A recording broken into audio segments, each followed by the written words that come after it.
అమెరికాకి వాస్తు లేదండి అంటే అమెరికాలో వాస్తు పనిచేయదు. చాలా కాల్స్ నేను రిసీవ్ చేసుకుంటా. సార్, నేను సౌత్ ఫేసింగ్ ఇల్లు తీసుకోవచ్చా, నేను నార్త్ ఫేసింగ్ ఇల్లు తీసుకోవచ్చా, ఇక్కడ ఈశాన్యంలో బెడ్రూమ్ వచ్చింది, ఇది ఉండొచ్చా, ఇలాంటి చాలా కాల్స్ నేను రిసీవ్ చేసుకుంటున్నప్పుడు నేను వాళ్ళకి చెప్పే ప్రయత్నం చేశాను, అమెరికాకి వాస్తు పనిచేయదండి అని. చాలామంది నమ్మట్లేదు ఈ విషయం.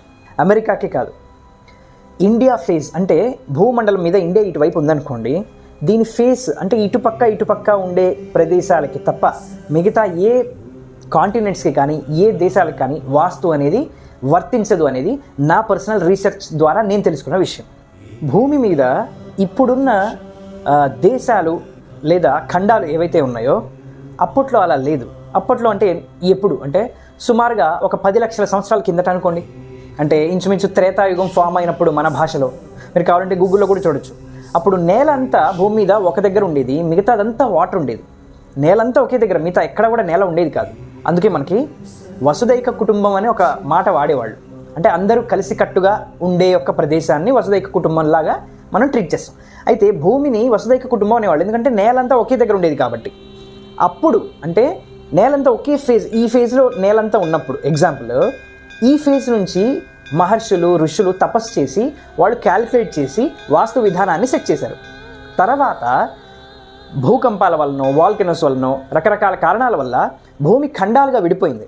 విడిపోయినప్పుడు ఇప్పుడు స్పెసిఫిక్గా నేను అమెరికా దేశం గురించి ఎందుకు మాట్లాడుతున్నా అంటే, మీరు కావాలంటే గమనించండి, అమెరికాని మన వేదాల్లో పాతాళ లోకం అంటారు. ఎందుకంటారో తెలుసా?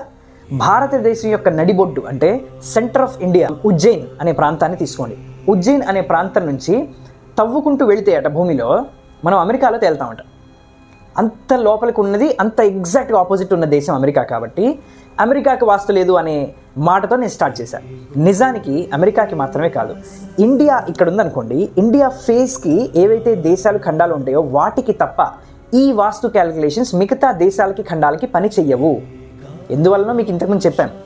ఆ క్యాలిక్యులేషన్స్ మహర్షులు చేయలేదా అంటే, ఫ్యూచర్లో ఖండాలుగా విడిపోతుందని వాళ్ళు అంచనా వేయలేదా, ఆ వాస్తు క్యాలిక్యులేషన్స్ చేయలేదా అంటే బహుశా చేసి ఉండొచ్చేమో, మన దాకా రాలేదు, మనకు దొరకలేదు. సో నేనేమంటున్నానంటే, ఈ క్యాలిక్యులేషన్స్ ఏవైతే ఇండియాలో ఉన్నాయో అవే అమెరికాకి వర్తిస్తాయి అనే భ్రమలో మనం ఈస్ట్ ఫేసింగ్ ఇల్లు వెతుక్కోవటం, సౌత్ ఫేసింగ్ ఇల్లు వెతుక్కోవటం ఇది కరెక్ట్ కాదు. కావాలంటే మీరు గమనించండి, మనకున్న వాస్తు ఆగ్నేయంలో కిచెన్ ఉండాలి. అమెరికాలో ఆగ్నేయానికి కిచెన్ ఉన్న ఇళ్ళు ఎన్ని ఉన్నాయి? ఆగ్నేయానికి కిచెన్ లేకుండా అంటే ఈశాన్యంలో కిచెన్ ఉండకూడదు మన వాస్తు ప్రకారం. మరి ఈశాన్యంలో వాళ్ళు కిచెన్ కట్టుకున్నా కూడా హ్యాపీగా ఉంటారు. మనకు డౌట్ వస్తుంది ఏంటంటే, వాళ్ళు వాస్తు ఫాలో అవ్వకపోయినా కూడా హ్యాపీగా ఉంటున్నారు, మనం ఎన్ని ఫాలో అయినా ఎందుకు హ్యాపీగా లేము అని అంటే, వాళ్ళేం హ్యాపీగా ఉండట్లేదు. కాకపోతే వాస్తు మాత్రమే ప్రధాన పాత్ర పోషించదు మనిషి జీవితంలో. జ్ఞాపకం పెట్టుకోండి, వాస్తు అండ్ జాతకం అంటే గ్రహస్థితి, ఈ రెండు ఇంటర్లింక్డ్ అండి, ఒకదానికొకటి ఇంటర్లింక్డ్. అంటే మీకు బెస్ట్ ఎగ్జాంపుల్ చెప్తానండి. ఒక ఆయన ఏమన్నాడంటే, ఏమండి వాస్తు ప్రకారం నార్త్ వెస్ట్ డోర్ ఉన్న ఇల్లు తీసుకుంటే, మెయిన్ డోర్ నార్త్ వెస్ట్కి ఉన్న ఇల్లు తీసుకుంటే జాబ్లో ప్రమోషన్ వస్తుందట కదా అన్నాడు. అని వెతికి మరి నార్త్ వెస్ట్ డోర్ ఉన్న ఇల్లు తీసుకున్నాడు. తర్వాత ఆయనకి ప్రమోషన్ వచ్చింది. అయితే ఆయన ఏమన్నాడంటే, ఈ నార్త్ వెస్ట్ డోర్ ఉన్న ఇల్లు తీసుకోవడం వల్ల ప్రమోషన్ వచ్చింది అన్నాడు. నా లాజిక్ ఏంటంటే, ఆయనకి జాతకంలో ప్రమోషన్ రాసి ఉంది కాబట్టి ఆయనని గ్రహాలు నార్త్ వెస్ట్ డోర్ ఉన్న ఇల్లు తీసుకునేలాగా ప్రేరేపించినాయి కాబట్టి ఆయనకి ప్రమోషన్ వచ్చింది అని నేను అంటున్నా. ఇది మాత్రమే జీవితాన్ని డిసైడ్ చేయదు, అలాగే ఇది మాత్రమే వాస్తు మాత్రమే డిసైడ్ చేయదు. దీని ఇంపాక్ట్ ప్లస్ దీని ఇంపాక్ట్ కలిపి మనిషి జీవితాన్ని డిసైడ్ చేస్తాయి. వీటన్నిటికంటే ప్రధానం, నేను ఇంతకుముందు చెప్పినట్టుగా సంకల్ప బలం అనేది ప్రధానమైన సాధనగా మనం ఎంచుకోవాలి. అప్పుడు వాస్తు లేని ఇంట్లో కూడా ప్రశాంతంగా ఉండగలుగుతాం.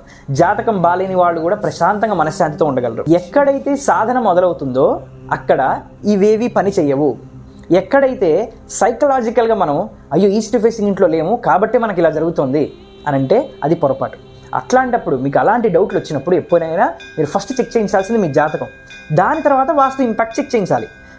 ఒక్కటి మాత్రమే డిసైడ్ చేయదు, ఇందాక చెప్పినట్టుగా. సో ఇప్పుడు మీకు క్లారిటీ వచ్చింది అనుకుంటున్నా.